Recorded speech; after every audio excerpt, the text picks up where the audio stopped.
औज़ुबिल्लाहिमिनश्शैतानिर्रजीम बिस्मिल्लाहिर्रहमानिर्रहीम।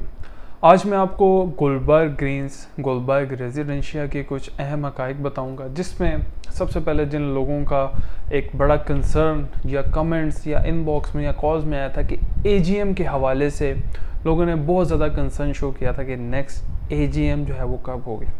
सबसे पहले हम जो है बाकी चीज़ें सारी साइड पे रख के हम एजीएम के हवाले से बात करते हैं। गुलबर्ग ग्रीन, जैसे कि आपको पता है, IBCHS की जो है वो सोसाइटी है। IBCHS सम टाइम 1 साल के टाइम फ्रेम में, सम टाइम 2 साल के टाइम फ्रेम में अपनी जो है वो जनरल मीटिंग करता है।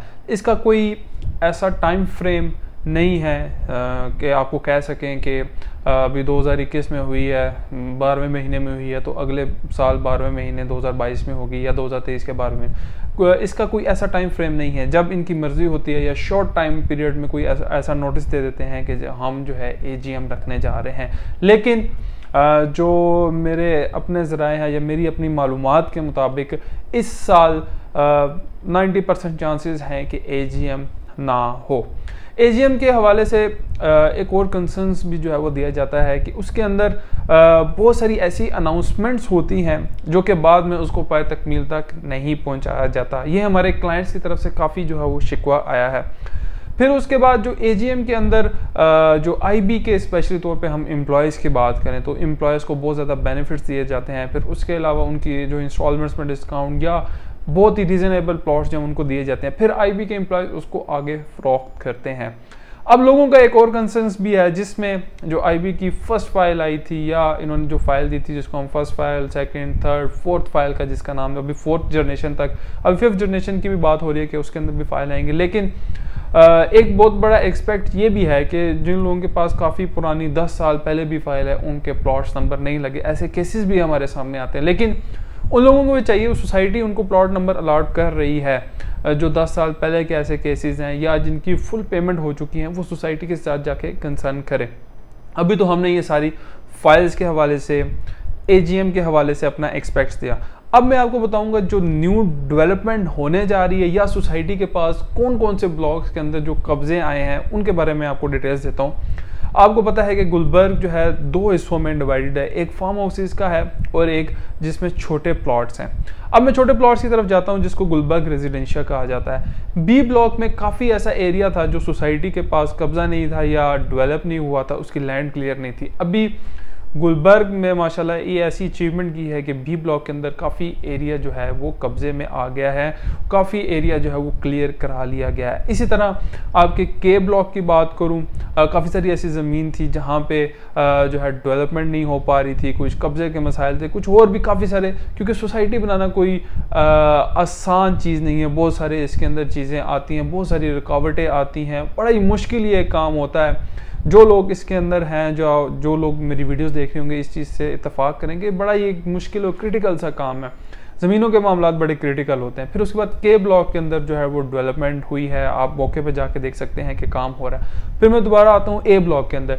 A ब्लॉक के अंदर भी जो कटिंग वाले प्लॉट थे, जब आप मिनी जो कमर्शियल है, मैंने काफ़ी वीडियोस में आपको दिखाया भी है, बल्कि आप मेरी पुरानी वीडियोस का एक लिंक भी हम इसमें दे देंगे, आप देख रहे होंगे कि हमने A ब्लॉक की पूरी वीडियो बनाई है, उसके नेगेटिव पॉजिटिव एक्सपेक्ट्स हमने उसमें दिखाए हैं। मिनी कमर्शियल से जब आप ऊपर जाते हैं तो वो कुछ एरिया इनके पास कब्जे में नहीं था, लेकिन अब आप जब मौके पर जाएं तो बहुत सारा एरिया जो है वहाँ पे डेवलप हो रहा है, मशीनरी लगी हुई है, रोड्स बन रही हैं, स्ट्रीट लाइट्स लग रही हैं, सीवरेज का जो है वो काम हो रहा है।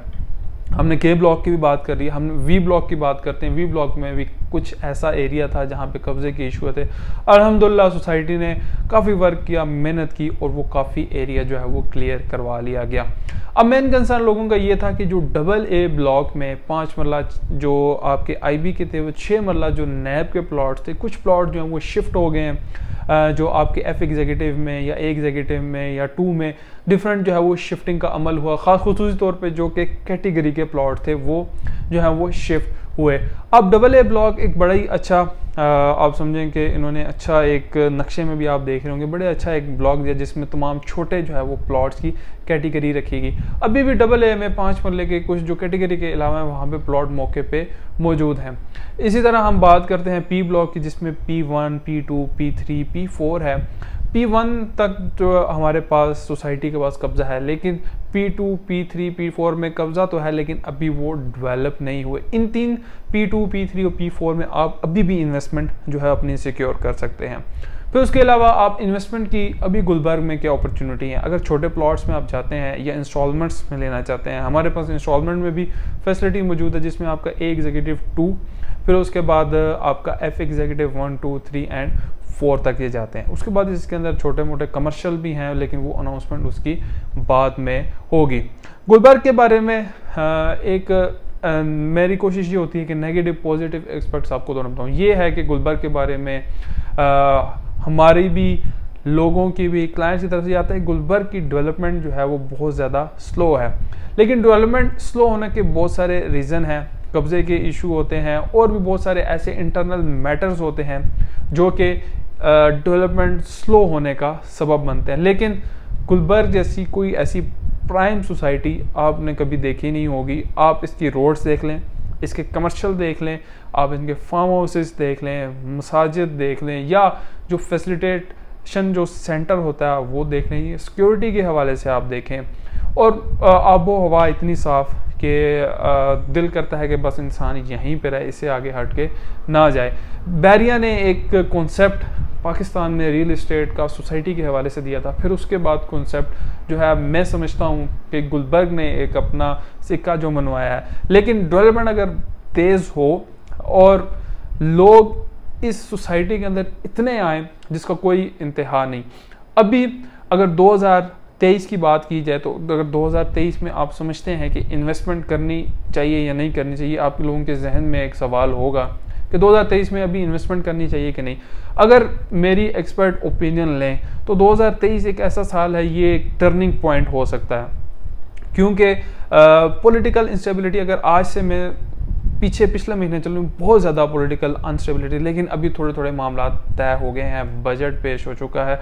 इंशाल्लाह पाकिस्तान इस्लामी जमहूरिया पाकिस्तान है, अल्लाह पाक जो है वो इस पाकिस्तान के लिए खैर भी फरमाएगा, तो इस चीज़ से घबराए नहीं। ख़ुसूस तौर पे मैं ओवरसीज़ पाकिस्तानियों के लिए पैगाम देता हूँ कि अगर बेशक पैसे की वैल्यू जो है वो डाउन होगी है, डिग्रेड होगी, लेकिन आप लोगों के लिए तो फ़ायदा है। किस तरह फ़ायदा है कि अगर आपका $1 है तो वो 310 या 15 रुपये में अभी आपका $1 जो है जा रहा है। अगर 50 लाख पाकिस्तानी आपके लिए कुछ डॉलर ही आप यहाँ पे भेजें तो आपके इजीली 50 लाख पाकिस्तानी बन जाते हैं। तो मौका ये है कि आप इस इन्फ्लेशन के ऊपर, इन इन्फ्लेशन रेट्स के ऊपर जो है आप लो रेट्स के ऊपर प्लॉट बाय कर सकते हैं। वो प्लॉट बाय करके रख दें, उसको 1.5 साल रहने दें, वो आपको एक तो आपका एसेट बनेगा, वो आपको अच्छा रिटर्न भी देगा। फिर दूसरी चीज़, जो हमारे यहाँ पे पाकिस्तानी लोकल पाकिस्तानी अंदर रह रहे हैं, उन्होंने अगर बैंक में फॉर एग्जांपल 1 करोड़ रुपया रखा हुआ है और हमारा जो पैसा है वो डी वैल्यू दिन ब दिन होता जा रहा है, अगर 1 करोड़ अगर आपका है तो उसकी अगर असली वर्थ जो है वो 70 लाख रुपए रह गया है। कहने का मकसद ये है कि आपको 30 लाख रुपए का उसके अंदर नुकसान है। अगर आपने वही पैसे, अगर करोड़ का आपने कोई चीज़ ले ली है या कोई गाड़ी भी ले ली है या आपने कोई प्लॉट ले लिया या 1 करोड़ में 50-50 करके आपने डिवाइड किया या कि आपने एसेट बना लिया, तो आपके अंदर वो चांस तो है कि रियल इस्टेट की मार्केट में, रियल इस्टेट की इंडस्ट्री में बूम आएगा।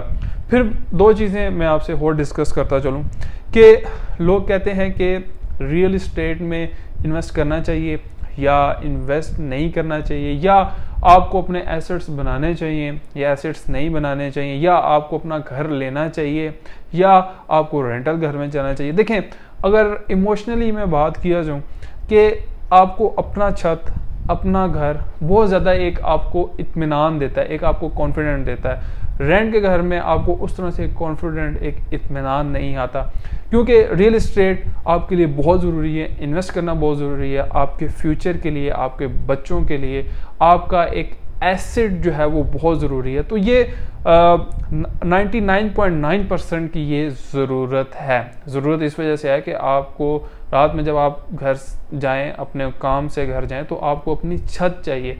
छत के अलावा आपको अपने आपका एसेट बन रहा है, जो आपका एसेट दिन ब दिन इंशाल्लाह इंक्रीज कर रहा है।